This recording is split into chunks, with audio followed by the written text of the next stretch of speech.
So in our last lecture, we had covered the concept of delivery and the rules regarding the delivery. Correct?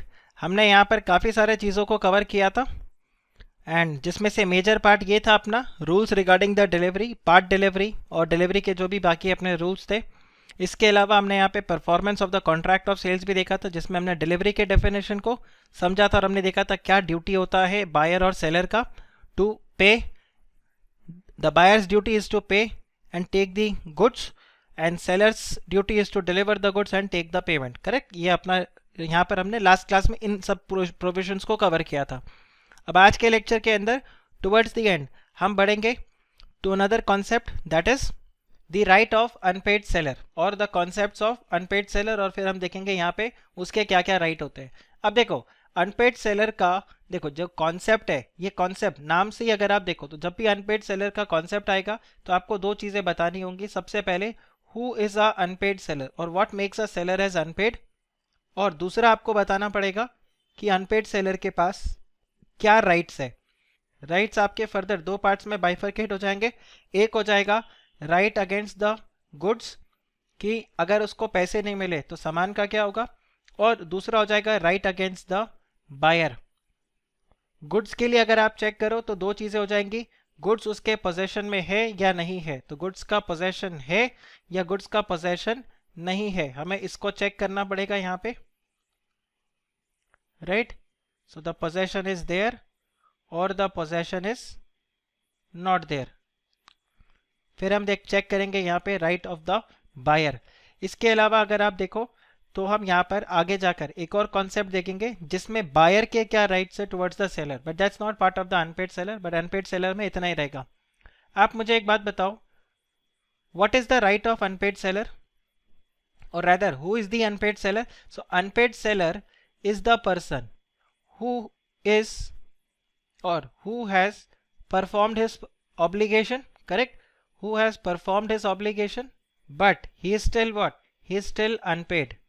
And when I से unpaid तो उसको payment नहीं मिला.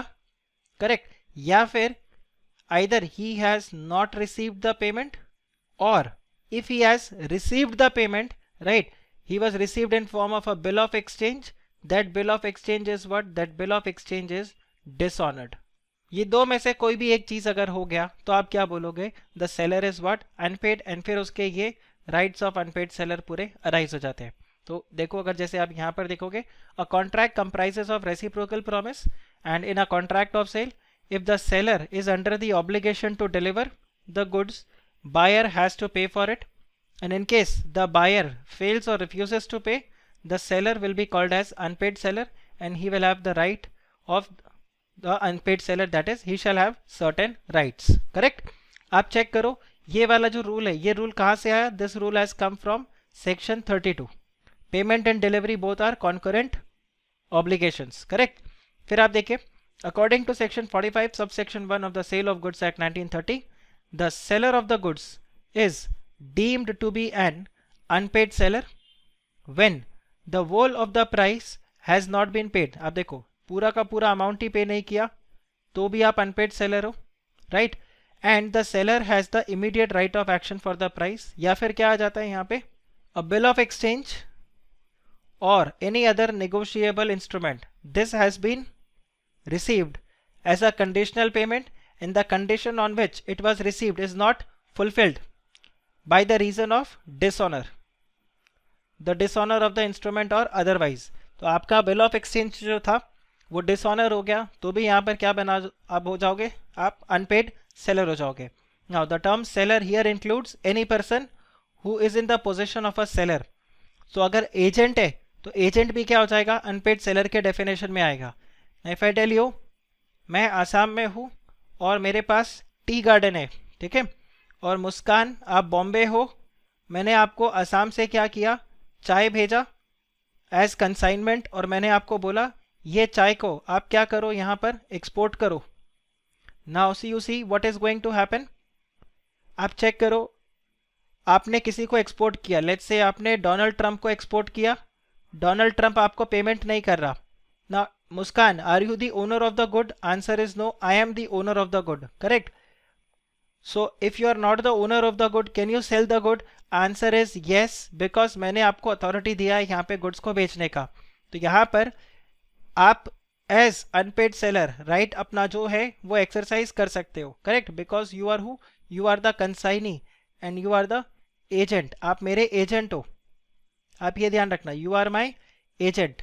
सो that's how you can export the goods, and if the seller if the buyer does not pay, then as a agent you will have all the right of the unpaid seller. आप बताओ ये point आपको clear हुआ कि नहीं हुआ? Same thing is mention here that the term seller, right, the term seller includes any person who is in the possession of the seller. For instance, an agent of the seller to whom the bill of lading has been endorsed, or the consignor agent who has paid himself or is directly responsible for the price. So all in that case यहाँ पर seller वो बन जाएगा। तो it is not necessarily कि अगर आप seller हो तो आप ही कोई goods बेचना ज़रूरी है, और only the owner, यहाँ पर any person who is in the possession of the seller will have the rights of the unpaid seller. जैसे यहाँ पर दिया हुआ है X sold certain goods to Y for a price of 50,000. Y has paid 40,000 but he fails to pay the balance. Now X is what? X is the unpaid seller. Okay. Then same way आप यहाँ पे check करो, P sold some goods to R for 60,000 and received a check for the full price, but on presentment of the check it was dishonored by the bank. Now P is what? P is the unpaid seller. तो सबसे पहले unpaid seller का आपका definition यहाँ पर आ जाता है। आप बताओ क्या अनपेड सेलर का डेफिनेशन क्लियर है आपको?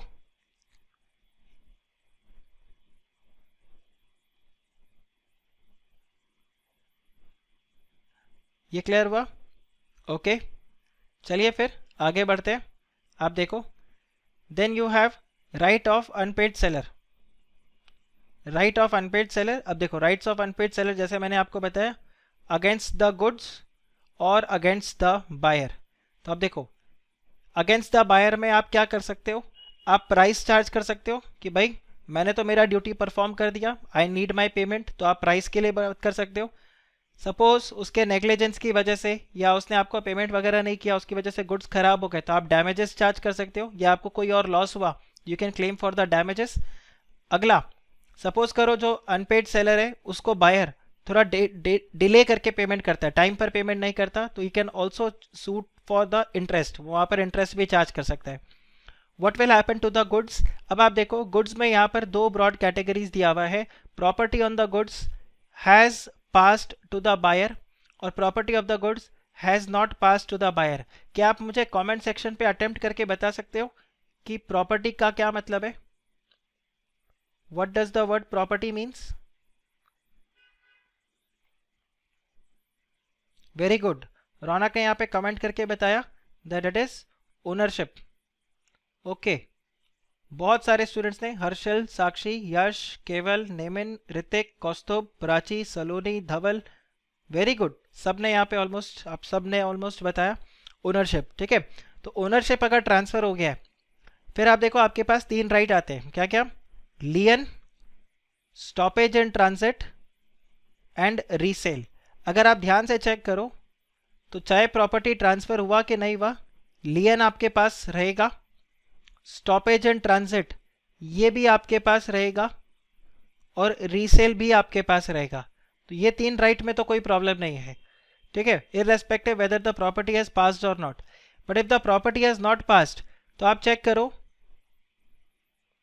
आपके पास एक राइट और आ जाएगा, that you can withhold the delivery. Withhold the delivery मतलब आप बोलोगे भाई मुझे पता है ये बंदा पेमेंट करने नहीं वाला, तो मैं इसको गुड्स को डिलीवरी क्यों करूं? तो you can hold the delivery, you may not deliver the goods. But if you have already delivered the goods, तब क्या आप ये रूल लगा सकते हो, नहीं नहीं मैं डिलीवरी नहीं दूंगा? Why? Because why you can not apply this rule? Because you have already delivered the goods. तो अब आप विदहोल्ड कैसे करोगे? तो विदहोल्ड तभी कर पाओगे if the property in the goods has not passed to the buyer. इसके अलावा ये तीन राइट तो आपके पास है। अब लियन का अगर मैं आपको मतलब बताऊं, तो लियन का क्या मतलब होता है? लियन मीन्स आप जब चार्ज क्रिएट कर देते हो, लियन का मतलब जब आप यहां पर चार्ज क्रिएट कर देते हो उसको हम क्या बोलते हैं? लियन। जैसे आपको अगर ध्यान हो, बाबूराव को गिरवी रख कर जाते थे ना, किडनी में हार्ट अटैक हुआ था श्याम और राजू को, राइट? तो वो क्या था? लियन ही था, correct? That is what, that is lien. वो किडनी में हार्ट अटैक जब हुआ और वो बाबूराव को गिरवी रख कर गए, तो ये क्या हो गया? आपने चार्ज क्रिएट कर दिया, लियन, करेक्ट? कि विदहोल्ड करके रखा हुआ है कि भाई कल को राजू और श्याम रिटर्न नहीं आए तो बाबूराव वहां पर क्या है? गिरवी है, उनको आपने अपनी कस्टडी में रखा हुआ है, तो दैट इज देयर लियन, चार्ज। दूसरा आपके पास क्या आ जाता है? हालांकि लियन और चार्ज दोनों अलग अलग चीज होती है, बट जस्ट फॉर अंडरस्टैंडिंग मैंने आपको बताया कि आप गुड्स को क्या कर लोगे? अपने पास रख लोगे। देन दूसरा क्या है? Stoppage in transit. So stoppage in transit अगर आपको याद हो, लास्ट क्लास में हमने देखा था कि ट्रांसपोर्टर को आप गुड्स दे देते हो, याद आ रहा है? आप ट्रांसपोर्टर को गुड्स दे देते हो। डिलीवरी के अंदर हमने जब अलग अलग टाइप के डिलीवरीज देखा था, तो आपको अगर याद हो, वो जो रेलवे वालों को उन्होंने बिल दिया था, bill of lading ship and all, तो उसमें आपने याद है चेक किया था कि ये बिल ऑफ लैडिंग किसका नाम है, ये किसके नाम पे है? बायर के नाम पे है, सेलर के नाम पे है? Do you remember this? The bill of lading was in the name of the buyer और it was name in the name of the seller, right? तो ये वाला प्रोविजन आ जाएगा, right to stoppage in transit. फिर आ जाता है आपके पास रीसेल, कि उन गुड्स को सपोज ए ने गुड्स बी को बेचा था, बी डिफॉल्ट कर गया, बी पेमेंट नहीं कर रहा, तो अब ये वही गुड्स को ले जाकर क्या कर देगा? सी को बेच देगा। तो ये हो जाता है आपका रीसेल। और इसके अलावा आपके पास क्या हो गया? Withhold the delivery. अब ये जो चार्ट है, ये चार्ट आप बस खाली क्या रखना, you just have to remember this chart, just remember this chart.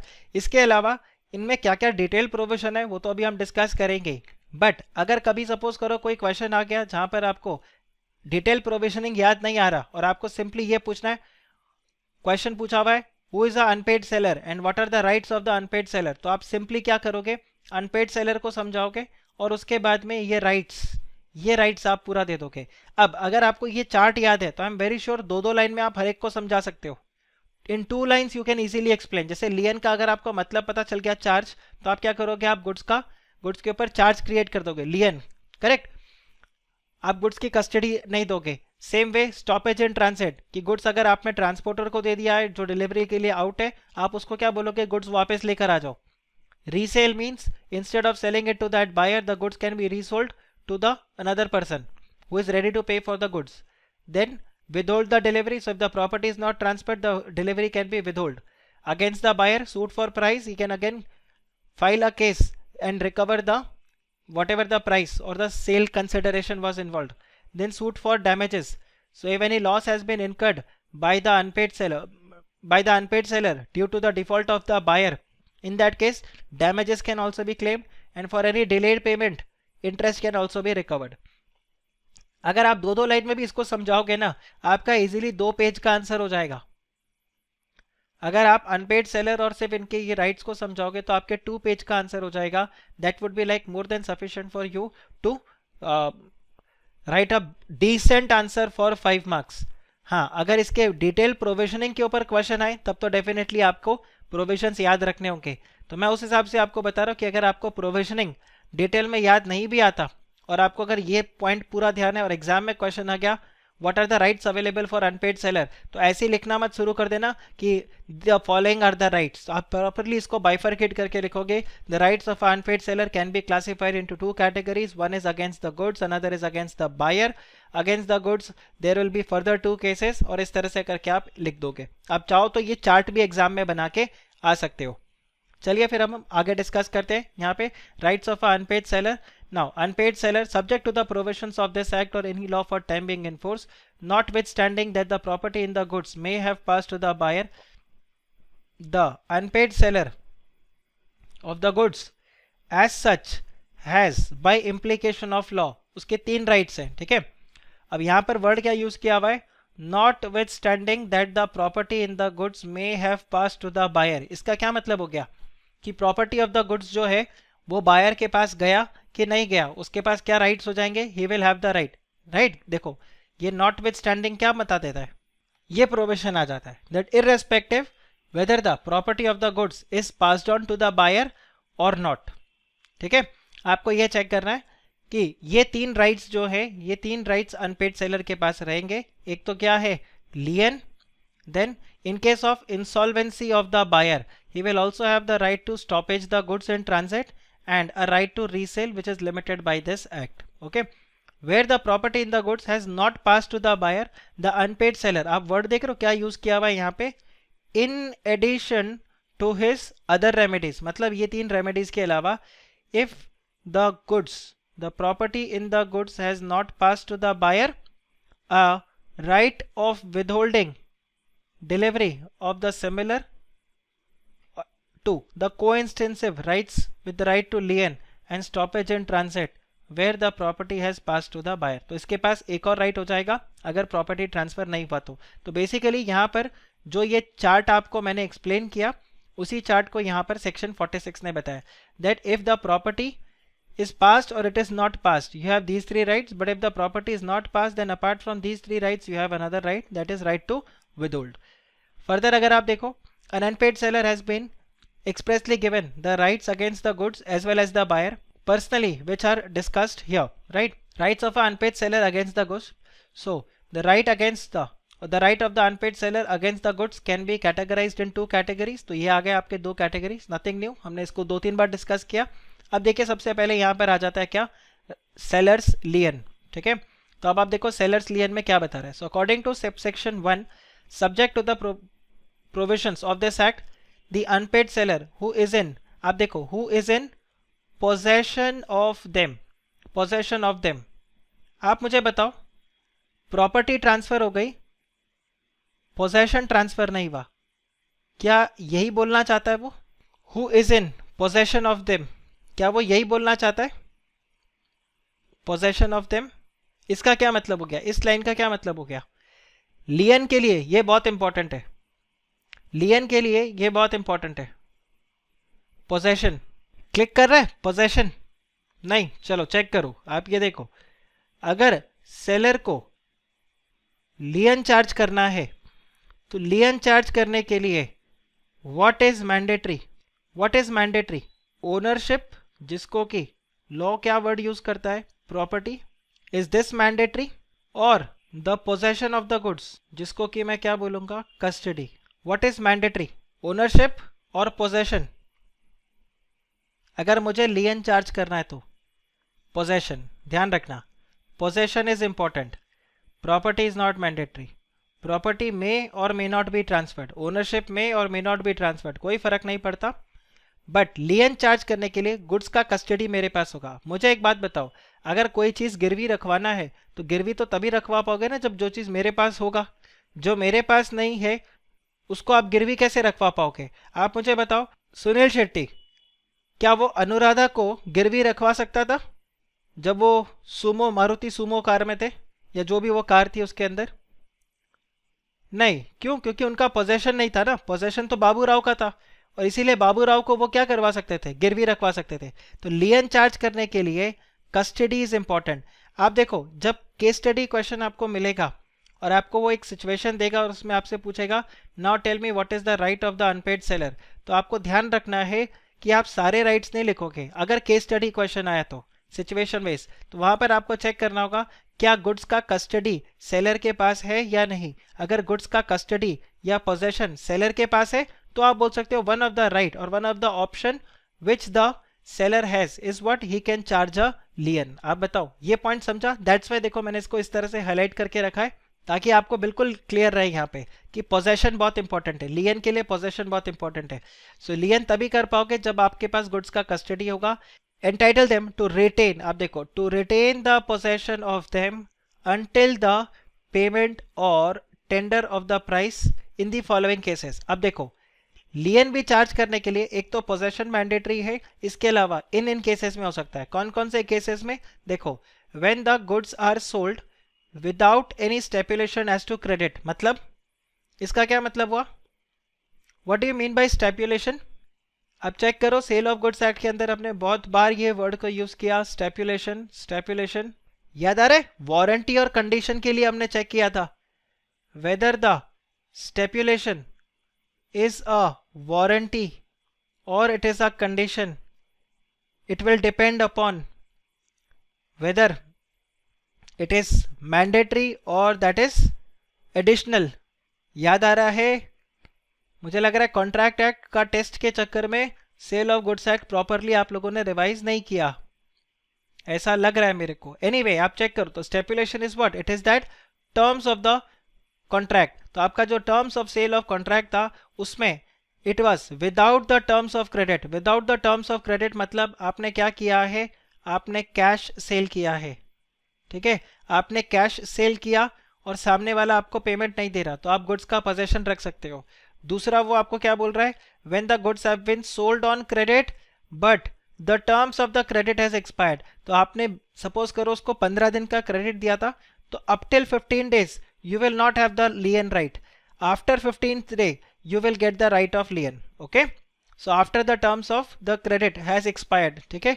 then तीसरा क्या हो गया, irrespective आपने कैश में बेचा, क्रेडिट में बेचा, टर्म एक्सपायर हुआ नहीं हुआ, अगर बायर इंसॉल्वेंट हो गया, जैसे ही बायर इंसॉल्वेंट हो जाएगा, इन दैट केस आप क्या करोगे, आप अपना लियन चार्ज कर सकते हो। ओके तो आप देखो according to subsection 2 the seller में exercise his right of a lien notwithstanding that he is in the possession of the goods as agent or as the bailee of the buyer.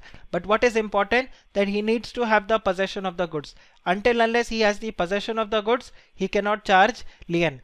अगर आपने part delivery कर दिया, मतलब कुछ goods को आपने deliver किया और कुछ गुड्स को डिलीवर नहीं किया, इन दैट केस जो भी गुड्स आपने डिलीवर नहीं किया उसके ऊपर आप लियन चार्ज कर सकते हो, और जिन गुड्स को आपने डिलीवर कर दिया उसके ऊपर आप लियन चार्ज नहीं कर पाओगे। आप देखो, where an unpaid seller has made part delivery of the goods he may exercise his lien on the reminder. Reminder मतलब विच इज नॉट डिलीवर्ड। इस रिमाइंडर का क्या मतलब होगा, which is not delivered, which is not delivered unless such part delivery has been made under such circumstances to show the agreement to waive the lien। मतलब अगर आपके agreement के अंदर आपने कुछ ऐसा रखा कि ये राइट ऑफ लियन आप एक्सरसाइज नहीं कर सकते, तब आप नहीं कर सकते, otherwise you will be able to exercise the right of lien. आप मुझे बताओ आपको लियन समझ में आया कि नहीं, लियन समझ में आया कि नहीं। ओके तो एक काम करते हैं, सेलर्स लियन। तो सेलर्स लियन चार्ज करने के लिए क्या चीजें जरूरी है, possession must be with the seller, एक तो ये कंडीशन जरूरी है। दूसरा यहां पर क्या जरूरी हो जाएगा, the property of the goods may or may not be with the seller. Correct, ये दो चीजें आ गई। फिर लियन कब चार्ज कर सकते हो, when the goods are sold on cash basis, या फिर आप क्या बोलोगे, the goods are sold on credit basis. Correct, या फिर आप क्या बोलोगे, क्रेडिट बेसिस में एक पॉइंट और आ जाता है क्या, the term has expired, yes or no. If you have sold it on credit basis the term has expired. अब क्रेडिट बेसिस में आप जब बात करोगे यहां पर इधर, this term has expired or not, but what is important here, that the buyer has become insolvent. और ऐसे सिचुएशन में आप क्या बोलोगे, the lien can be charged. आप बताओ ये आपको क्लियर हुआ कि नहीं हुआ दिस पार्ट। तो लियन में आपके लिए ये सारी चीजें इंपॉर्टेंट है, और इसका आप एक काम करो, स्क्रीनशॉट ले लो। Thank you Sakshi. ओके फिर हम आगे बढ़ते हैं। जैसे यहाँ पर आपको एग्जाम्पल दिया है, A sold certain goods to B for a price of 50,000 and allowed him to pay the price within 1 month। तो up till this 1 month he can not charge the lien or he cannot exercise his lien, but during this 1 month if B becomes insolvent during the period of credit, A becomes unpaid seller, he can exercise the right of the lien even though ये 1 महीना पूरा नहीं हुआ। ठीक है, so the seller may exercise his lien even when he is in possession of the goods as the agent or for the bailee of the buyer। तो आप simply ध्यान रखना, what is important, possession, वो किसी भी तरीके से रखो, ओनरशिप इंपॉर्टेंट नहीं है। एक चीज और देख लेना, कोई भी इंसान इंसॉल्वेंट कैसे होता है, देखो अगर किसी इंसान के एसेट्स जो है वो कम हो जाते हैं और उसका लायबिलिटी ज़्यादा हो जाता है, इस सिचुएशन को हम क्या बोलते हैं, इंसॉल्वेंसी। इसको हम बोलते हैं इंसॉल्वेंसी। उसके बाद देखो एक बार ये इंसान क्या हो गया, एक बार ये इंसान इंसॉल्वेंट हो गया, इंसॉल्वेंट होने से कुछ नहीं होगा, इंसॉल्वेंट होने के बाद में इस इंसान को कोई कोर्ट में ढकेलेगा और कोर्ट फिर इसको क्या करेगा, court will declare this person as bankrupt, right, या कोर्ट इसको इंसॉल्वेंट जज कर देगा, डिक्लेयर कर देगा, तो ये होगा। बट लियन चार्ज करने के लिए हम कोर्ट के डिसीजन का वेट नहीं करेंगे. To exercise lien we are not going to wait for the courts decision. The moment we get to know that his assets are less, the liabilities are more, the insolvency has occurred, he can straight away exercise the lien. तो यही point यहाँ पर दिया हुआ है. The term insolvent refers to a person who is said to be insolvent when he ceases to pay his debts in the ordinary course of business, or he cannot pay his debts as and when they become due, whether he has committed an act of insolvency or not. तो वो court में गया या नहीं गया उससे कोई फर्क नहीं पड़ता, राइट. ये खुद भी कोर्ट में जा सकता है, कोई और भी इसको कोर्ट में ढकेल सकता है, बट इररेस्पेक्टिव वो कोर्ट में गया या नहीं गया, जैसे ही हमें पता चला that he will cease to pay his debts, or you would say that his assets are less and the liabilities are more, in that case आप क्या बोल दोगे, वो इंसान क्या बन गया है, इंसॉल्वेंट बन गया है. जैसे अभी आप फिलहाल चेक करो, अनिल अंबानी ने अपने आप को बोला, अनिल अंबानी ने अपने आप को क्या बोला, that my net worth is zero, मेरे पास कुछ पैसा नहीं बचा, मेरे जो एसेट्स हैं उसको आज अगर मैं बेचूं और मैं अपने लाइबिलिटीज को पे करूं तो मेरे पास 1 रुपया भी नहीं बचेगा. My net worth is what, zero. But अभी तक क्या कोर्ट ने उनको बैंकरप्ट घोषित किया? Answer is no, answer is no, right. But क्या स्टिल ऐसे सिचुएशन में क्या अनिल अंबानी के अगेंस्ट कोई राइट ऑफ लियन एक्सरसाइज कर सकता है? Answer is yes, you can exercise the right of lien. आप बताओ, is this clear or not? All right. फिर देखिए टर्मिनेशन ऑफ द लियन. अब देखो टर्मिनेशन ऑफ द लियन, ये भी आपका एक इंडिपेंडेंट क्वेश्चन हो गया. आप मुझे बताओ टर्मिनेशन ऑफ लियन का क्या मतलब हो जाएगा?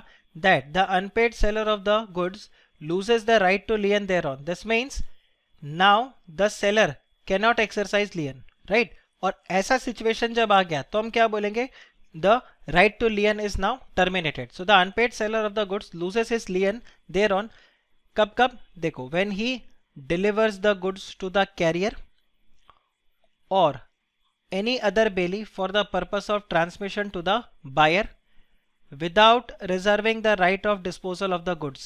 This means carrier को गया goods या किसी और थर्ड पर्सन को गया और right to disposal उसके पास नहीं है. right to disposal मतलब जो भी आपका बिल ऑफ लैडिंग है या शिपमेंट बिल है, वो बिल किसके नाम पे बना है? The bill of lading, shipment bill, ये सब किसके नाम पे बना है? It is in the name of whom? Seller or buyer? Correct. Raunak, Vandana, Harshal, correct. It is in the name of buyer. दूसरा क्या है? जो बायर है उसको लॉफुली आपने गुड्स डिलीवर कर दिया. This means the possession of the goods has been done lawfully. या फिर जो सेलर है वो खुद ही इसी कंडीशन को क्या कर देता है? वेव ऑफ कर देता है.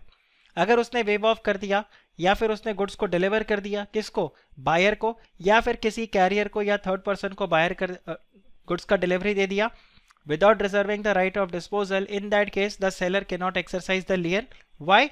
Because the most important thing, possession is gone. The possession, the custody of the goods is gone, and once the custody or the possession of the goods is gone, now you cannot exercise the right of lien. Now the unpaid seller of the goods having lien thereon does not lose his lien by the reason that he has obtained a decree for the price of goods. तो अगर उसने court से क्या कर लिया? Order अगर ले लिया, डिक्री मतलब कोर्ट्स ऑर्डर, कि भाई उसको इतने पैसे मिलने हैं, तो सिर्फ उसकी वजह से उसको राइट टू लियन नहीं जाएगा. जब तक उसको पेमेंट नहीं होगा तब तक वो गुड्स का होल्ड यहाँ पे कर सकता है. सो कोर्ट का ऑर्डर आ गया किसके लिए? फॉर बायर टू पे. इन that case until payment is made, seller will have the right to lien, right? अब देखो जैसे यहाँ पर दिया हुआ है, A sold car to B for ₹1 lakh and delivered the same to the railway for the purpose of transmission to the buyer. अब आप देखो, the railway receipt was taken in the name of B and it was sent to B. Now A cannot exercise the right of lien because आप check करो, it has been waived off. जो अभी अभी हमने यहाँ पर discuss किया था, the right has been waived off. आप बताइए, is this clear? Is this clear?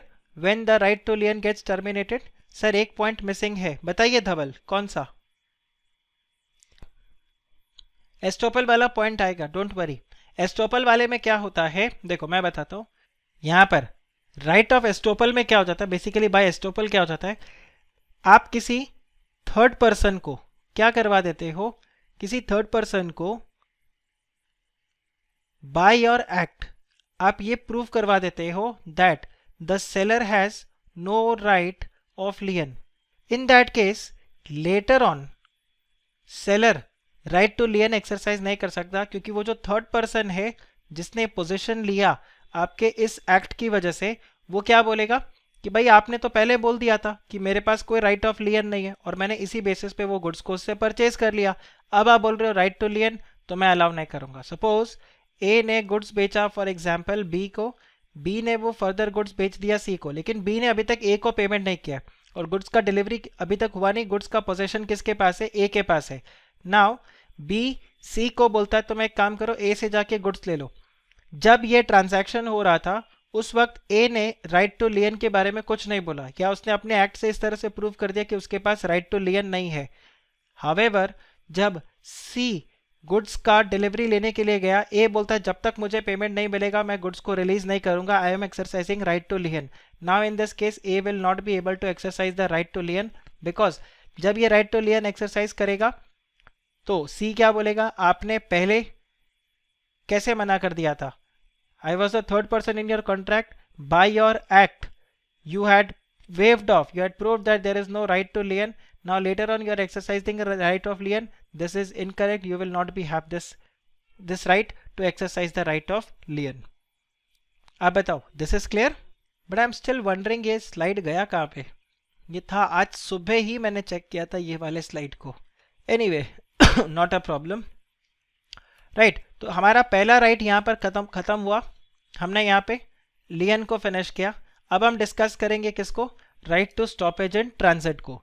तो अब आप देखो right to stoppage in transit का क्या मतलब होता है। Right to stoppage in transit में बता रहे subject to the provisions of this act when the buyer of the goods become insolvent. देखो अब यहाँ पर क्या कंडीशन मैंडेटरी है, when the buyer of the goods become insolvent the unpaid seller who has parted with the possession of the goods has the right of stopping them in transit. ठीक है, the unpaid seller who has parted with the possession of the goods has the right of stopping them in transit। parted with the possession मतलब उसके पास से, उसके possession से goods निकल गया है, फिर भी उसके पास right रहेगा to stop in the transit। that is to say he may resume the possession of the goods as long as they are in the course of transit and may retain them until paid or tendered price for the goods। तो यहाँ पर क्या important है, एक तो ये that जो buyer है आपका वो क्या बन गया, insolvent, the buyer of the goods have become insolvent, correct. इसके अलावा यहाँ पर जो सेलर है वो क्या बना है, अनपेड बना है। तो इररेस्पेक्टिव उसके पास से गुड्स चला गया कि नहीं चला गया, मतलब यहाँ पर क्या हो जाएगा, the goods are still in transit. Okay, the goods are still in transit, वो क्या कर सकता है, he can resume as far as the goods are in the course of transit. अगर एक बार गुड्स सामने वाले को डिलीवर हो गया, now he can not, but till the time the goods are in transit you can, and you can again retain the goods until those goods the price for those goods are paid to you और not. तो आप यहाँ पे check करो scenario कैसे रहेगा। Right to stoppage in transit के लिए क्या मैंडेटरी चीजें हैं, फिर से मैं यहाँ पर लिख देता हूँ कि ये एक्सरसाइज आप कब कर पाओगे, only when the buyer becomes insolvent, seller is unpaid, goods are in transit।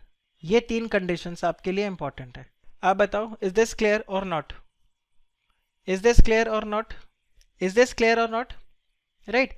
What about property of goods, property of goods, what about property of goods, ये किसके पास होना चाहिए, this should be with the buyer, this should be with the seller, or this is irrelevant, very good, irrespective, this is irrelevant।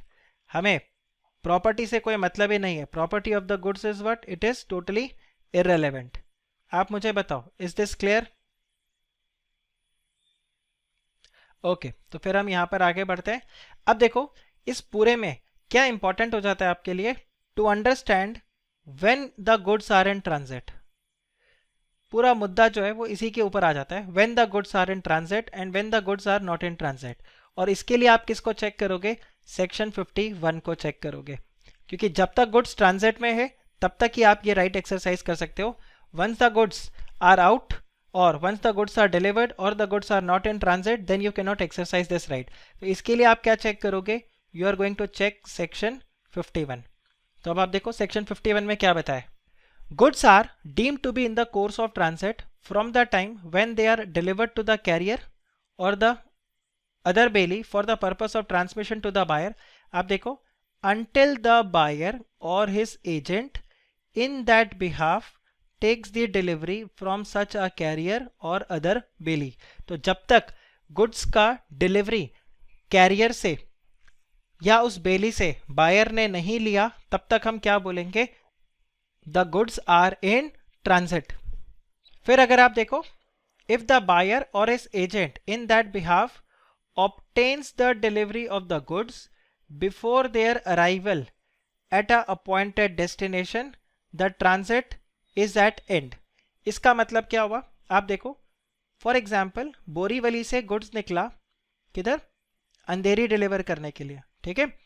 Buyer और उसके agent ने, किसी ने भी गोरेगांव में गुड्स को ले लिया, गोरेगांव में गुड्स को ले लिया, राइट. जैसे गोरेगांव में उन्होंने गुड्स को ले लिया, आप क्या बोलोगे? The transit is over. Now you will not have the right to stoppage in transit. आप बताओ, is this clear? Because the goods are no longer in transit. Guys, is this point clear? यहां पर आपको मैंने क्या बताया? Delivery में चला चुका है. यहां पर क्या हो गया कि गुड्स रास्ते में था, जिधर जाना था उधर नहीं पहुंचा, लेकिन उससे पहले किसी जगह पे बायर या उसके एजेंट ने गुड्स का डिलीवरी ले लिया. In that case the goods are what? The goods are delivered, right. फिर आप देखो, if after the arrival of the goods at a appointed destination the carrier or the other bailee acknowledges to the buyer or his agent that he holds goods on his behalf and continues in the possession of them as bailee for the buyer or his agent, the transit is at an end and it is immaterial that further destination for the goods may have been indicated by the buyer or not. अब यहां पर क्या scenario हो रहा है? जो आपका career है, ठीक है, जो आपका कैरियर है या जो आपका बेली है जो बायर के लिए गुड्स लेकर जा रहा है, उसने क्या कर दिया? जो भी अपॉइंटेड डेस्टिनेशन था, सो इन दिस केस बोरीवली से गुड्स निकला और ये पहुंच गया अंधेरी, ठीक है. ये अंधेरी पहुंच गया और अंधेरी पहुंचने के बाद उसने बायर को इंटीमेट कर दिया या उसके एजेंट को इंटीमेट कर दिया कि देखो आपका गुड्स यहाँ पहुंच चुका है और हम आपके गुड्स को होल्ड कर रहे हैं अभी, right. And they also continue in the possession of the goods. Now in this case क्या हो जाएगा problem? The transit is come to an end. Here the transit has come to an end. It is immaterial कि अब वो transport वाले को बोले कि भैया एक काम करो, ये अंधेरी से जो गुड्स है इसको आप खार लेकर आ जाओ, ठीक है, मैं खार में आपसे गुड्स को पिक कर लेता हूँ, कोई फर्क नहीं पड़ता. तो जब ये अंधेरी से खार में जा रहा है गुड्स, तो भी आप इसको क्या बोलोगे? The goods are not in transit. Because appointed place पे गुड्स पहुंचने के बाद जैसे ही आपने थर्ड पर्सन ने या जो भी यहाँ पर कैरियर है या जो बेली है उसने बायर को या उसके एजेंट को एक्नॉलेज कर दिया कि आपका गुड्स यहाँ पहुंच चुका है, आपका डिलीवरी हो गया. In that case you can not exercise the right to stoppage in transit because the goods are no longer in transit. Guys, ये समझ में आए? तीनों सिचुएशंस आपको समझ में आए? यहां पर तो हमने उसके कस्टडी में गुड्स को जाकर ही रख दिया. यहां पर हम उसके कस्टडी में गुड्स को रखने जा रहे थे, उसके पहले उसने गुड्स को क्या कर लिया? एक्सेप्ट कर लिया, रास्ते में ही ले लिया, या फिर जहां अपॉइंटेड डेस्टिनेशन था वहां हमने गुड्स को पहुंचा दिया. Later on he said that हमें गुड्स या नहीं कहीं और चाहिए. तो जिस भी अपॉइंटेड डेस्टिनेशन में आपने गुड्स को पहुंचाया वहां पर आप क्या बोलोगे? आपका right to stoppage in transit complete हो गया. फिर देखो फोर्थ वाला सिनेरियो क्या है? If the goods are rejected by the buyer and the carrier or the bailee continues to be in possession of them, the transit is not deemed to be at an end. तो even if आपने क्या कर दिया? Goods को अंधेरी deliver कर दिया, पर अंधेरी deliver करने के बाद में बायर ने गुड्स को क्या कर दिया? रिजेक्ट कर दिया. तो इसके हिसाब से तो क्या था कि जैसे ही आपने वो अपॉइंटेड डेस्टिनेशन में पहुंचाया, ट्रांजिट एंड हो गया आपका. लेकिन यहां पर क्या सिनेरियो हो रहा है कि ट्रांजिट एंड नहीं होगा, क्योंकि जो बायर है उसने गुड्स को क्या कर दिया है? रिजेक्ट कर दिया है. Now even if the seller has refused to take them back, in that case the goods are not, the transit is not deemed to be at an end. Then when the goods are delivered to the ship chartered by the buyer. अब आप यहाँ पे check करो, let's say आप ऐसे example low, let's say Chennai से एक ship निकल रहा है, कहाँ के लिए? For example Goa. चेन्नई से एक शिप निकला गोवा के लिए, ओके। अब ये जो यहाँ पर शिप था, ये शिप दो तरीके से वर्क कर सकता है। कैसे? ये बायर का पर्सनल शिप भी हो सकता है और ये कॉमन कैरियर हो सकता है जिसमें बहुत सारे लोगों का गुड्स आएगा और उसमें से एक बायर का भी गुड्स आ सकता है। तो आप बिल्कुल इसको ऐसे समझो जैसे आप अपना पर्सनल ओला कार करते हो या फिर आप शेयर द कैब करते हो, करेक्ट। जब आप शेयर द कैब करते हो तो आप ये नहीं बोलोगे कैब आपका, बट जब आप ओला वैसे बुक करते हो माइक्रो मिनी ये सब, तो आप क्या बोलोगे? वो कैब आपका है, राइट। अब आप यहाँ पे चेक करो, when the goods are delivered to a ship which is chartered by the buyer। chartered by the buyer मतलब वो ओला शेयर का बात नहीं कर रहा है, वो इसका बात कर रहा है, ओला प्राइम, मिनी, माइक्रो, जो भी आपने यहाँ पे बुक किया।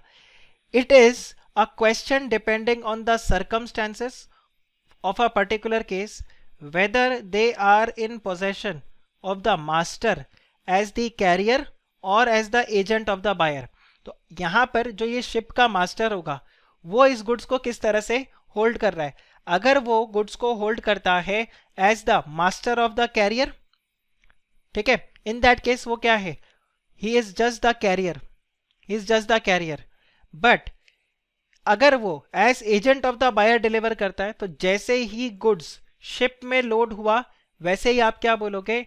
The right to stoppage in transit is gone. Similar to this जब आप रेलवे रिसिप्ट बी के नाम पे दे देते हो, इन दैट केस आप राइट टू लियन जो है वो आपके पास से टर्मिनेट हो जाता है। सेम गोज, जैसे ही आपने इस शिप में गुड्स को लोड किया और ये जो गुड्स है ये किसके नाम पे है? ये बायर के नाम पे है। इन दैट केस आपका क्या हो जाएगा? राइट जो है वो वहां से निकल गया, because it is as good as you have delivered the goods to the agent of the buyer, and in that case the delivery is done, therefore you will not have the right to stoppage and transit. Then where the carrier or the other bailee wrongfully refuses to deliver the goods to the buyer or his agent, in that behalf the transit is deemed to at an end। तो कोई problem नहीं, अगर बेली या career वो wrongfully deliver करने के लिए, मतलब वो रेडी नहीं होता है गुड्स को डिलीवर करने के लिए, इन दैट केस तब भी क्या हो जाएगा? Transit is deemed to be at an end. Then when the part delivery of the goods have been made to the buyer or his agent, in that behalf the remainder goods must be stopped in transit unless the part payment has been given in such circumstances to show that the agreement to give up the possession of the whole goods। तो अगर आपने part delivery कर दिया, आधा goods, 2 truck में सामान जा रहा है, एक ट्रक डिलीवर हो गया और उसके बाद में वो पेमेंट देने के लिए चेक कर रहा है, तो दूसरे गुड्स के लिए आप क्या कर सकते हो? You can apply the transit, right to transit, stoppage in transit, unless the payment, such part payment has been given in such circumstances to show an agreement to give up possession of the whole goods। आप बताओ ये part आपको clear हुआ कि नहीं हुआ? काफी इसमें इफ एंड बट्स करके सिचुएशंस बनाए हुए हैं, इसको आप कुछ नहीं, इसको आप बस खाली अलग अलग सिचुएशंस की तरह समझो कि these are the different situations which are there, और हर सिचुएशन के अंदर आपको चेक करना है whether the right to stoppage in transit है कि नहीं। तो अगर गुड्स ट्रांजिट में है, yes, in that case you will have this right, और अगर गुड्स ट्रांजिट में नहीं है, in that case you will not have the right, then you will have no right. आप बताओ, इज दिस क्लियर? ये वाला पार्ट। इसके लिए देखो मैं नॉर्मली वैसे चार्ट बनवाता, बट आप चेक करो यहां पर, ये देखो ये वाला पार्ट आपके लिए हेल्पफुल हो जाएगा, ये वाला आपके लिए हेल्पफुल हो जाएगा। देखो when the buyer has obtained the delivery, ये फर्स्ट वाला केस हो गया, when the buyer has obtained the delivery. So if the buyer has obtained the delivery, खत्म, the right to stoppage in transit गया। दूसरा क्या है? Buyer obtains delivery before the arrival of the goods at the destination, तो भी right to stoppage in transit गया। या फिर जो कैरियर और बैली है वो क्या कर देता है? एक्नॉलेजेस द बायर और इस एजेंट, तो यहां पर फिर से क्या हो जाएगा? The goods are now in the custody of the buyer and the right to stoppage and transit comes to an end unless the seller has reserve the right to disposal of such goods, तो उसके पास से right चला गया. Then when the carrier wrongfully refuses to deliver the goods, or when the goods are delivered by the carrier which is hired by the buyer, तो in that case transit comes to an end. जैसे ही आप उसके career को goods दे देते हो, in that case ये जो career है, this carrier acts like the agent of the buyer. आप यहाँ पे देखो, when the carrier is hired by the buyer, the carrier is now the agent of buyer, और इसीलिए the transit comes to an end. अगला, when the part delivery of the goods have been made to the buyer, the transit will come to an end for the remaining goods which are yet in the course of transmission, until unless आप show कर दो in the contract contrary to this. Then where the goods are delivered to a ship which is chartered by the buyer, the transit comes to an end. The transit will come to an end because again यहाँ पर scenario क्या हो जाएगा, in that case the master of the ship is again going to act like the agent of the buyer. आप मुझे बताओ ये clear हुआ कि नहीं हुआ? This is important as far as your exam is concerned. हो सकता है आपको केस स्टडी क्वेश्चन आ जाए, हो सकता है आपको डायरेक्ट क्वेश्चन पूछ ले. आपको ये समझा कि नहीं, ये वाला पार्ट आपको समझा कि नहीं, राइट? तो right to stoppage in transit when the goods are in transit, when the goods are not in transit, उसके लिए आपको ये प्रोविजन बताया. ठीक है, अब आप देखिए right to stoppage in transit में हाउ इट इज अफेक्टेड. अब देखो right to stoppage in transit कैसे हो जाएगा, दो तरीके से हो सकता है. सेलर क्या करेगा, seller will take the actual possession of the goods, ठीक है, और it will give notice of his claim to the carrier or to the bailee who is in possession of the goods. ठीक है, तो वो या तो क्या कर ले, या तो क्या कर ले, देखो सिंपली आप चेक करो, बोरीवली से गुड्स निकला, गोरेगांव जब तक वो गुड्स पहुंचा तो मेरे को पता चला कि यार ये गुड्स का मतलब डिलीवरी करने का कोई मतलब नहीं है क्योंकि इसका पेमेंट नहीं मिलेगा. मैं बोरीवली से धूम मचाले स्टाइल में बाइक से निकला और यहाँ पे समवेयर जोगेश्वरी के आसपास में मैंने ये जो ट्रक था, ये ट्रक के आगे अपना बाइक ऐसे टेढ़ा करके खड़ा कर दिया. मैं बोला रुक बे, अभी गुड्स का डिलीवरी मत कर, उल्टा घुमा. So I have actually taken the possession of the goods. Okay, और ये गुड्स को अब मैं वापस क्या करूंगा, यहाँ से रिटर्न करवाऊंगा और मैं बोलूंगा चलो इसको बोरीवली लेकर आ जाओ. नाउ या तो मैं इस तरह से करूं, या फिर जो यहाँ पे ट्रक वाला है उस ट्रक वाले को मैं कॉल करूं, उस ट्रक वाले को मैं कॉल करूंगा और कॉल करके क्या बोलूंगा, देख भाई गुड्स को डिलीवर मत करना, अंधेरी डिलीवर मत करना, उस गुड्स को वापस से लेके आ जा. क्यों? क्योंकि ये जो गुड्स है ये क्या है, basically unpaid seller. Now I have become a unpaid seller, ये बायर पैसा देने नहीं वाला, तो आप गुड्स को वापस से बोरीवली लेकर आ जाओ. आप मुझे बताओ, is this clear, is this clear? अब दो तरीके से आप कॉल कर सकते हो. Either you can call the owner of the transporter, आप उसको कॉल कर दो तो भी आप डिस्चार्ज हो जाओगे, the owner of the transporter. या फिर यहाँ पर जो ड्राइवर है ट्रक का उसको बोल दो, या उसके किसी हेल्पर को आप कॉल करके बोल दो जो बेसिकली ट्रक के अंदर है, राइट? इन दोनों केस में आप यहाँ पर क्या हो जाओगे, you will be free. So देखो, द अनपेड सेलर में exercise is right of stoppage and transit either by taking actual possession of the goods or by giving the notice of the claim to the carrier or the other bailee in whose possession the goods are in. Now such a notice may be given either to the person who are in actual possession of the goods, driver or helper, or to his principal, that is the owner. In the later case, to be effectual, it shall be given at such time and in such circumstances that the principal, by exercise of reasonable due diligence, may communicate it to his servant or the agent in order to prevent the delivery. अभी बताओ, वो अंधेरी goods को deliver कर दिया, उस समय आप transporter को कॉल करके बोलते हो कि साहब डिलीवर मत करवाना, अनपेड है. जब तक वो यहाँ पर हेल्पर को कॉल करता है तब तक हेल्पर ऑलरेडी गुड्स को वहाँ पर चढ़ा चुका है, जो भी आपका जो बायर था उसके बिल्डिंग में गुड्स को चढ़ा चुका है. Now in this case you can not say he will, you have given the notice in the reasonable time. Okay, तो रीजनेबल टाइम में आपको ओनर को देना पड़ेगा ताकि यहाँ पर वो क्या कर सके, अपने ये हेल्पर या ड्राइवर जो भी है इसको बता सके कि भाई गुड्स को डिलीवर नहीं करना है.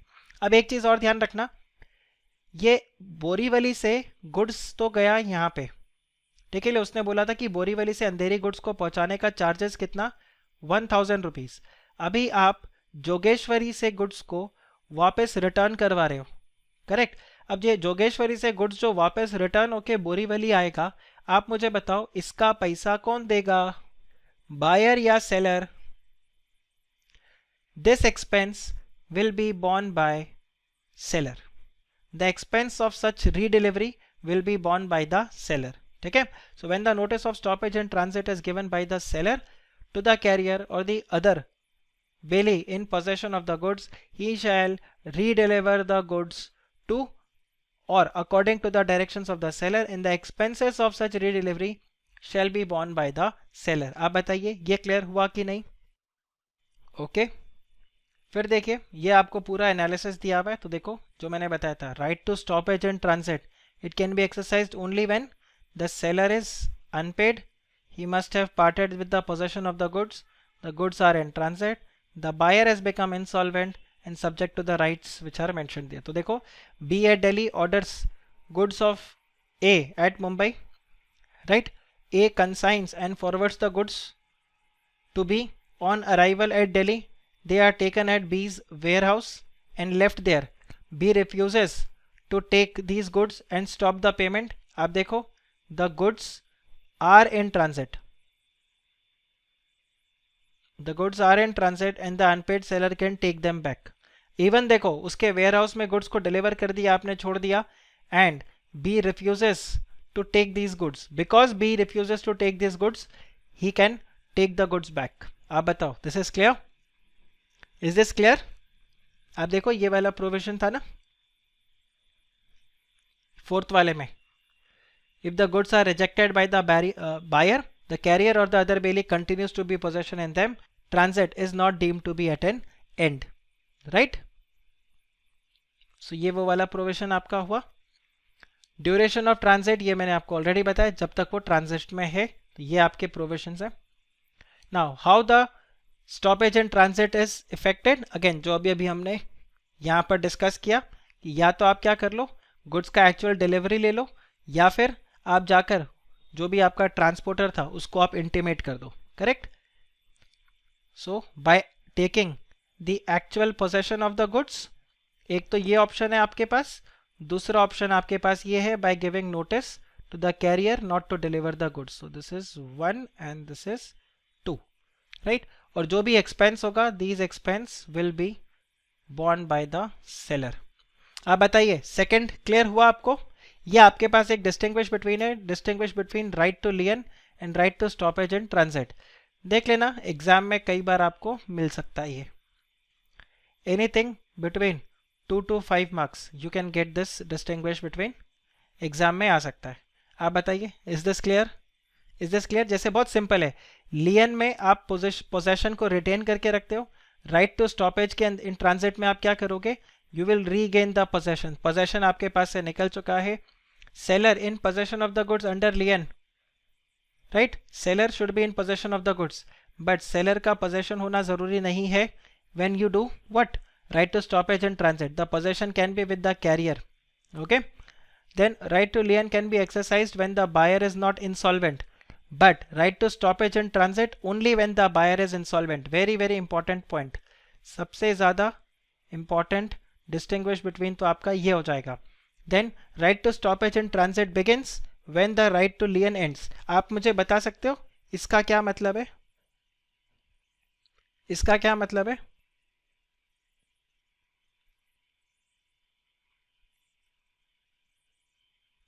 बिल्कुल, वंस द गुड्स, देखो जब तक गुड्स गोडाउन में है तब तक उसके पास गुड्स का पोजेशन है, और जब तक पोजेशन है तब तक वो यहाँ पर लियन चार्ज कर सकता है। एक बार गोडाउन से गुड्स ट्रक में लोड हो गया और ट्रक यहाँ से निकल गया, in that case the possession is not there, the goods are no longer in the possession of the seller. In that case he can not exercise the right to lien, he can only exercise what, goods to right to stoppage and transit. आप सिर्फ यही charge कर सकते हो, right. तो जहां से जब तक गुड्स आपके पास तब तक गुड्स टू लियन, और एक बार देखो आपने ट्रक में गुड्स को क्या कर दिया, लोड कर दिया, in that case right to lien तो चला गया, अब आपके पास खाली क्या राइट रहेगा, right to stoppage and transit. और right to stoppage and transit भी कब तक रहेगा, जब तक कि goods are not delivered, until the goods are delivered. Once the goods are delivered तो फिर बेचारे के पास से वो राइट भी चला जाएगा। आप बताओ, is this clear, is this clear? Okay, next आ जाता है effect of sub sale or pledge by the buyer. अब यहां पर क्या सिनेरियो है मैं आपको वो बता देता हूं। ए ने गुड्स बेचा बी को, बी ने इस गुड्स को सेल कर दिया सी को। अब देखो यहां पर इसने गुड्स को या तो सेल कर दिया है या फिर गुड्स को प्लेज किया, और इसने भी गुड्स को इधर सेल किया, but the problem is A is unpaid, A is unpaid. Now if A is unpaid, what rights he will have against those goods? So यहां पर अब हम बात कर रहे हैं विच आर फर्दर सोल्ड और विच आर प्लेज्ड, हम इसके बारे में बात कर रहे हैं। आप मुझे बताओ, क्या आपको ये समझ में आया हम कौन से सिचुएशन की बात कर रहे हैं? Just take a picture of this, इसका स्क्रीनशॉट आप लेके रख लो सो दैट ये आप बाद में रेफर कर पाओ, और पोस्ट इट से इसको अपने मॉड्यूल के ऊपर चिपका लेना कहीं पे। ओके, थैंक यू साक्षी। सो आप यहाँ पे चेक करो, यहाँ पर वो क्या बता रहे हैं, the right to lien or stoppage in transit is not affected by the buyers. देखो, the right to lien or stoppage in transit is not affected by the buyer selling or pledging the goods unless the seller has assented to it. अगर A ने जो goods यहाँ पर B को बेचा, B ने further ये goods सी को बेचा, अगर ए ने इसका कंसेंट दे दिया था इस फर्दर सेल का, इन दैट केस वो राइट टू लियन या स्टॉपेज एंड ट्रांजिट नहीं कर सकता, अदरवाइज वो राइट टू लियन या right to stoppage and transit कर सकेगा। This is based on the principle that a second buyer cannot stand in a better position than his seller, that is the first buyer। तो otherwise अगर आप check करो, जब तक इसने payment नहीं किया तो इसका फुल 100% राइट्स तो गुड पे आया नहीं, जब तक इसका ही राइट्स नहीं आया तब तक इस बेचारे के पास राइट्स कैसे आएगा? तो वो वाला प्रोविजन बता रहा है, the right to stoppage is defeated if the buyer has transferred the document of the title or pledges the goods to a sub buyer in good faith for a consideration। oh my god, ये क्या situation हो गया? यहां पर वो बता रहा है कि right to stoppage is defeated, ठीक है, लियन का नहीं, right to stoppage is defeated अगर बायर ने गुड्स का जो टाइटल था या प्लेज किसको दे दिया, किसी सब बायर को, बी ने सी को ट्रांसफर किया in good faith for a consideration.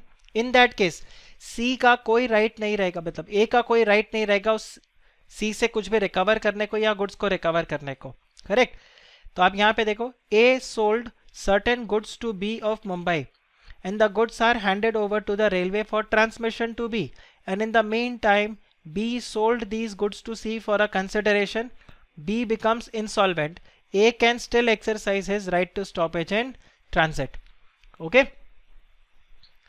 Then exception यहाँ पर क्या हो जाएगा, when the seller has assented the sale or mortgage or other disposition of the goods which is made by the buyer। तो अगर ए ने खुद नहीं अग्री कर दिया तो बाद में फिर वो एस्टोपल वाला प्रोविजन हो जाएगा, फिर यहाँ पर वो एस्टोपल वाला प्रोविजन लग जाएगा कि भाई आप डिनाई नहीं कर सकते, आपने पहले ये राइट के बारे में हमें नहीं बताया था और ये आपने इस तरह से एक्ट किया था कि ये राइट आपका वेव ऑफ हो चुका है। दूसरा यहाँ पर क्या हो जाएगा, when the document of the title of the goods have been transferred to the buyer and then the buyer transfers the document to a person who has bought it in the good faith, that is for a value। in that case again यहाँ पर जो आपके पास right to stoppage and transit होगा, sorry हाँ यहाँ पे right to stoppage and transit वो उसके पास से निकल जाएगा। आप बताओ, क्योंकि वो जो थर्ड पर्सन है वो क्या है, वो बोनाफाइड है, right? Now what will be the effect of stoppage?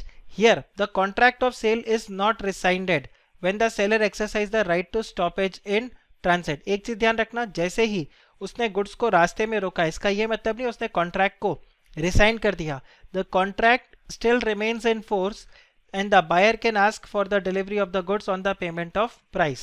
So if the seller, or I would say if the unpaid seller he has exercised the right to stoppage in transit.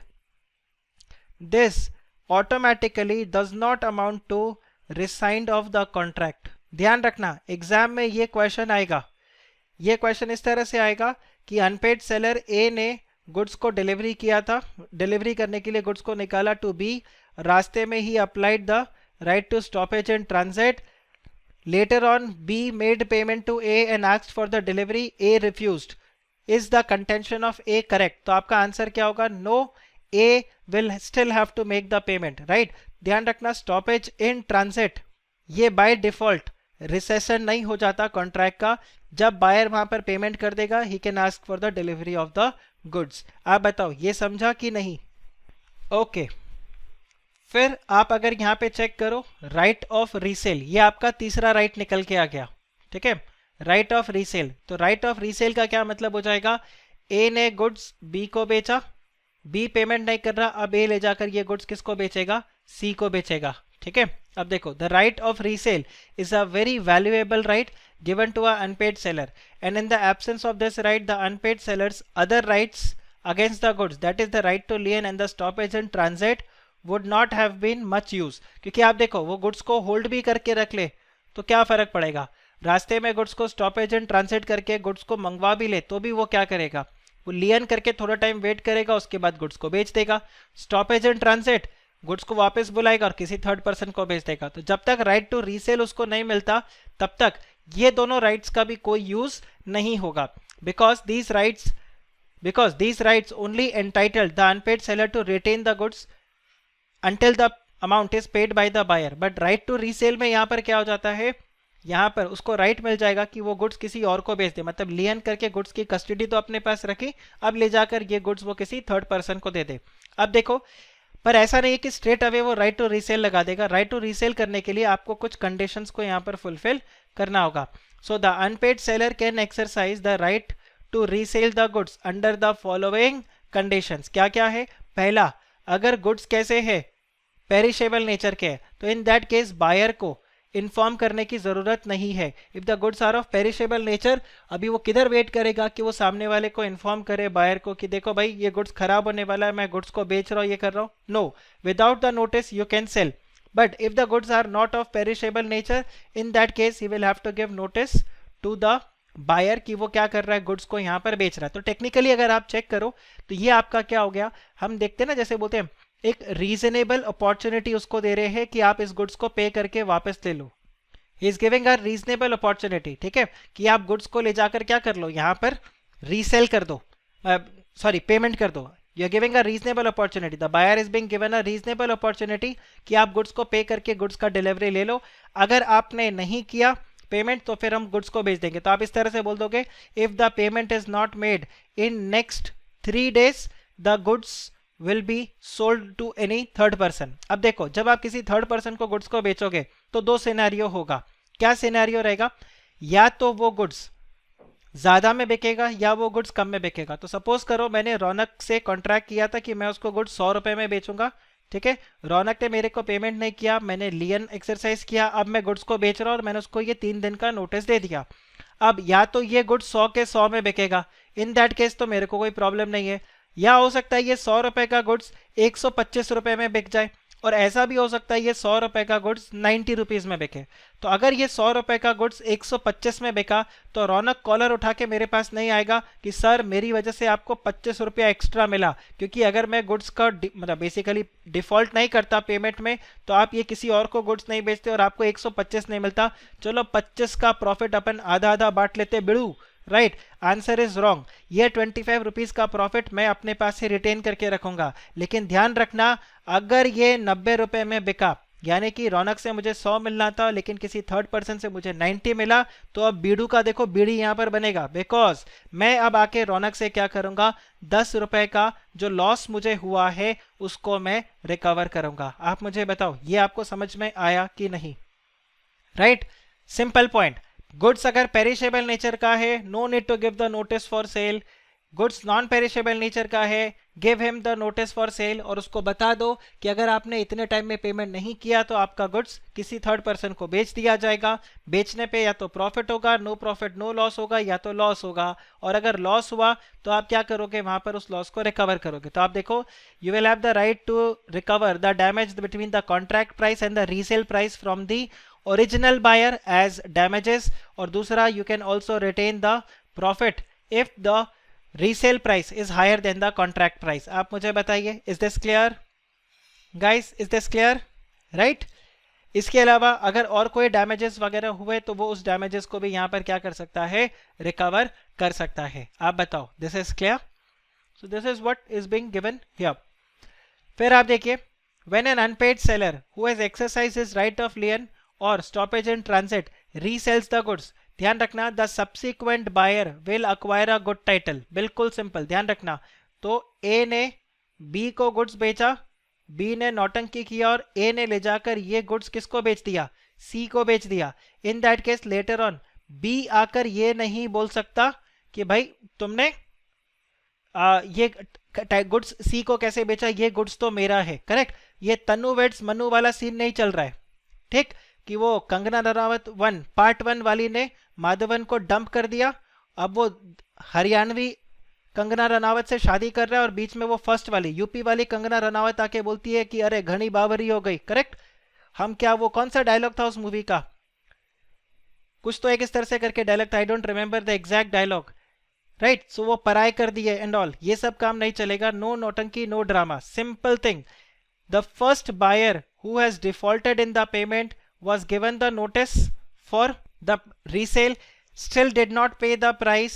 Now the goods can be sold to any third party, and once the goods are sold to any third party, then that third party is going to get a good title, right? So the third party is going to get a good title. तो simple यहाँ पर आपका ये रहेगा, right? और यहाँ पर आगे और क्या लिखा हुआ है, despite of the fact that the notice of resale has been given by the seller to the original buyer or not, कोई फर्क नहीं पड़ेगा, the third party or the second buyer is going to get a good title. तो ये एक point आप यहाँ पर ध्यान रखना.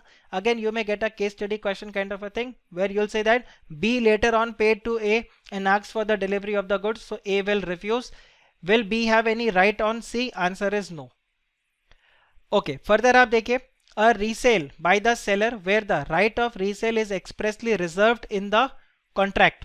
Okay, now in this case यहाँ पर क्या रहेगा, अगर जो कॉन्ट्रैक्ट था ए और बी के बीच में, जो कॉन्ट्रैक्ट था, इस कॉन्ट्रैक्ट में उसने राइट टू रीसेल जो था वो रिजर्व करके रखा हुआ था, ये वो वाला केस होता है. That sometimes it is expressly agreed between the seller and the buyer that in case the buyer makes the default of the payment of the price, the seller will resell the goods to some other person, and in such case the seller is said to have reserved the right of resale and he may resell the goods as soon as the buyer default. In that case उसको notice भी देने का जरूरत नहीं होगा क्योंकि आपने contract में ही मेंशन कर दिया था. So this clause in the contract will work like the notice, कि भाई वो कॉन्ट्रैक्ट में ही आपको मैंने पहले ही बता दिया था, तो आपको रीजनेबल अपॉर्चुनिटी जो था वो मैंने ऑलरेडी कॉन्ट्रैक्ट में ही मेंशन करके दे दिया था कि भाई आपको पेमेंट करना है. अगर आपने पेमेंट नहीं किया तो आपका जो राइट है ऑन द गुड्स वो वापस ले लिया जाएगा and this goods will be sold to any third person. Then when the property in the goods has not passed to the buyer, so the unpaid seller, in addition to the remedies of withholding the delivery of the goods, this right is similar to lien and is called as quasi lien. So again ये वाला scenario आ जाता है. ये basically इस तरह से हो जाएगा that when the goods, ये एक अलग ही केस हो गया आपका. ओके, अगर आपने गुड्स का प्रॉपर्टी जो है किसी थर्ड पर्सन को ट्रांसफर नहीं किया, बेसिकली बायर को ट्रांसफर नहीं किया, यहाँ पर किस चीज का बात हो रहा है, property. when the ownership of the goods is not transferred, the buyer will the seller will have the right to withhold the delivery of the goods. वो मना कर देगा कि मैं आपको गुड्स दूंगा ही नहीं क्योंकि ओनरशिप अभी तक ट्रांसफर नहीं हुआ है. So the seller is still the owner of the goods, तो उसके पास 100% राइट रहेगा कि वो गुड्स का डिलीवरी नहीं दे या वो गुड्स का पोजेशन नहीं दे, एंड उसके बाद में वो उस गुड्स का कुछ भी करे कोई फर्क नहीं पड़ता. आप मुझे बताओ क्या आपको ये समझ में आया कि नहीं, ये सारा प्रोविजन आपको समझ में आया कि नहीं. हमने यहाँ पर इस पूरे चार्ट को कंप्लीट कर लिया. ये इतने से पार्ट को हमने पूरा पूरा कंप्लीट कर लिया। आप बताइए, is this clear or not? अब मुझे ऑनेस्टली बताओ, आज का लेक्चर हेवी हुआ है या मैं कंटिन्यू करता जाऊं?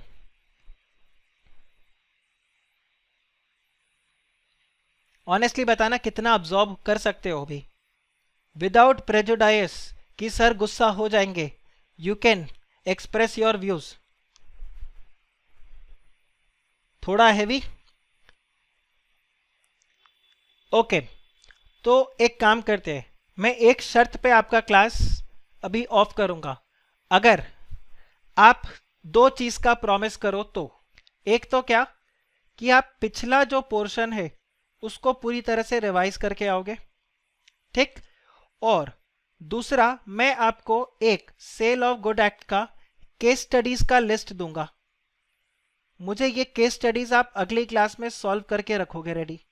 मैं ये नहीं बोलता इसके आंसर्स आप लिख के मेरे को भेजोगे, बट इसके आंसर्स आपके नोटबुक में चाहो तो बुलेट पॉइंट्स में ही रेडी हो, आपके पास रेडी होना चाहिए। बिकॉज नेक्स्ट क्लास में हम फर्स्ट हाफ में क्या करेंगे, फर्स्ट हाफ में we are going to wrap up sale of goods act, और second half of the class के अंदर हम ये केस स्टडीज को डिस्कस करेंगे। We are going to discuss the case studies. बहुत ज्यादा केसेस नहीं है, कुछ मैं अगर आपको बताऊं 5 पेजेस के केस स्टडीज है। I will tell you the exact number of the case studies also. There are some 17 case studies, 17 cases है, और 17 में से आई थिंक एक या दो केस रिपीटेड है। एक केस इसमें रिपीटेड है पक्का। तो आपके पास टोटल -1, आपके पास 16 केसेस है, ठीक है? ये 16 केसेस आपको सेल ऑफ गुड्स एक्ट, तो जब आप सेल ऑफ गुड्स एक्ट को रिवाइज करोगे, उसके बाद जब आप ये केस स्टडी को सॉल्व करोगे, तो आप ध्यान रखना आपका सेल ऑफ गुड्स एक्ट 2 बार रिवाइज हो जाएगा। क्योंकि एक बार तो आप प्रोविजन पढ़ोगे, उसके बाद दूसरी बार जब ये केस स्टडीज को सॉल्व करोगे तो आपका टाइम जाएगा। ध्यान रखना ये केस स्टडीज आपको बहुत पेशेंटली और शांति से सॉल्व करना है, बिकॉज ये ऐसा नहीं है कि ये हलवा है। सेल ऑफ गुड्स एक्ट का आपको स्ट्रेट अवे हलवा नहीं मिलेगा, you will have to study. मुझे आंसर कैसा चाहिए? With provisions. विद प्रोविजंस, जैसे आज हमने डिस्कस किया था कि इसमें कौन सा सेक्शन लगेगा, कौन सा प्रोविजन लगेगा, तो स्ट्रेट अवे उसके हिसाब से। कुछ आपको इजी मिलेंगे, कुछ हो सकता है आपको इंटरप्रेट करने में टाइम जाए, राइट? ध्यान रखना ये आपका लास्ट टेक्निकल टॉपिक है in your foundation law. This is your last technical topic. LLP, partnership act और कंपनीज एक्ट तीनों आपके लिए बिल्कुल सिंपल होगा, that is going to be a cakewalk. But sale of goods act and contract, these two are very important and very very technical, and that is the reason I am going very slow in this, covering all the portion. तो ये 5 pages का जो case study है मैं आप लोगों को अभी फॉरवर्ड करवा दूंगा। You solve those questions, and then in our next lecture we are going to start with the right of unpaid seller against the buyer. So do we have a deal? Okay, then that's it for today's lecture. Take care. Bye bye.